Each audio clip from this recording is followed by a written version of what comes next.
सोना मत खरीदो। क्यों?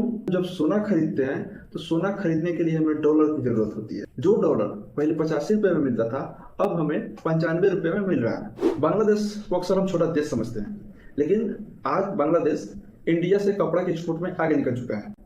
कैसे? तो मैं आज उस सच को बताऊंगा जो बहुत लोग नहीं बोल रहे हैं। शुरू करते हैं पहला रिक्वेस्ट, सोना मत करो। क्यों? देखो, इंडिया में 800 टन सोना इंपोर्ट होता है और हम बनाते कितना है? सिर्फ 1 टन।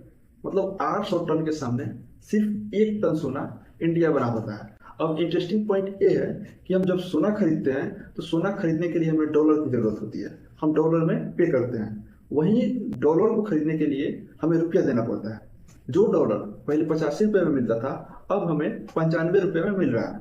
मतलब अब देश का पैसा बाहर ज्यादा जा रहा है, वहीं डॉलर को खरीदने के लिए हमें ज्यादा पैसा देना पड़ रहा है।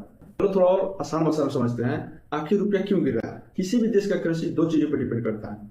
पहला, दुनिया की करेंसी वो खरीदे और उसमें ट्रेड करना चाहे, बट अफसोस अब ये बहुत कम हो रहा है। दुनिया डॉलर के पीछे पागल है। दूसरा, आपके पास कुछ ऐसा होना चाहिए जो कि दूसरे कंट्री के पास नहीं है। आप कुछ ऐसा बनाओ जो कि दुनिया आपसे खरीदना चाहे, लेकिन अफसोस हम यहाँ भी पीछे हैं। एक और झूठ फैलाया गया है, यदि रुपया गिरेगा तो एक्सपोर्ट बढ़ेगा, लेकिन सच्चाई ये है पिछले 14 साल में रुपया 60% तक गिर गया है, लेकिन हमारा एक्सपोर्ट जीडीपी के मुकाबले 25% से गिर करके 21% पर आ गया है। एक्सपोर्ट बढ़ने के बजाय घट चुका है। क्यों? क्योंकि जब हम रॉ मटेरियल बाहर के कंट्री से डॉलर में खरीदेंगे तो हम सस्ता सामान बना ही नहीं पाएंगे। हाल ही में राज शर्मा के पॉडकास्ट में एक इकोनॉमिस्ट आए थे, उन्होंने प्रिडिक्ट किया कि रुपया जब प्रति डॉलर 150 तक पहुंच सकता है। मतलब अभी 95 रुपया 150 तक पहुंचेगा, डायरेक्ट 55% तक का गिरावट। मतलब सुनने में अजीब लग रहा होगा, लेकिन ये प्रेडिक्शन इसलिए सच साबित होते हुए नजर आ रही है क्योंकि हम उसी गलतियों को दोहरा रहे हैं जो कि हमारी करेंसी को बर्बाद कर रही है।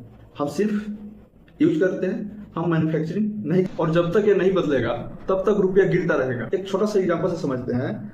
बांग्लादेश को अक्सर हम छोटा देश समझते हैं, लेकिन आज बांग्लादेश इंडिया से कपड़ा के एक्सपोर्ट में आगे निकल चुका है। कैसे? उन्होंने सबसे पहले एक रूल सेट किया, पहले खुद के लिए बना। बांग्लादेश में पहने जाने वाले 85% कपड़ा उन्होंने खुद के देश में बनाया। जब उनकी फैक्ट्री सेट हो गई, कॉस्ट कम हो गई, उनके लोगों की प्रैक्टिस हो गई, तब दुनिया को बेचना स्टार्ट किया। चाइना ने भी यही किया, वियतनाम ने भी यही किया। हम क्या कर रहे हैं? हमने क्या किया?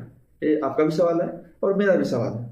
तो भाई, जो पीएम ने कहा सोना मत खरीदो, वो देश के लिए गलत नहीं है, लेकिन यह टेम्पोररी सोल्यूशन है। इसका असली सोल्यूशन यही है कि अपना बनाओ और दुनिया के बेचो, और तब तक अपना पैसा सोना में मत इन्वेस्ट करो, किसी दूसरी जगह इन्वेस्ट करो। कमेंट में बताओ वीडियो कैसा लगा। जय बिहार, जय बिहारी।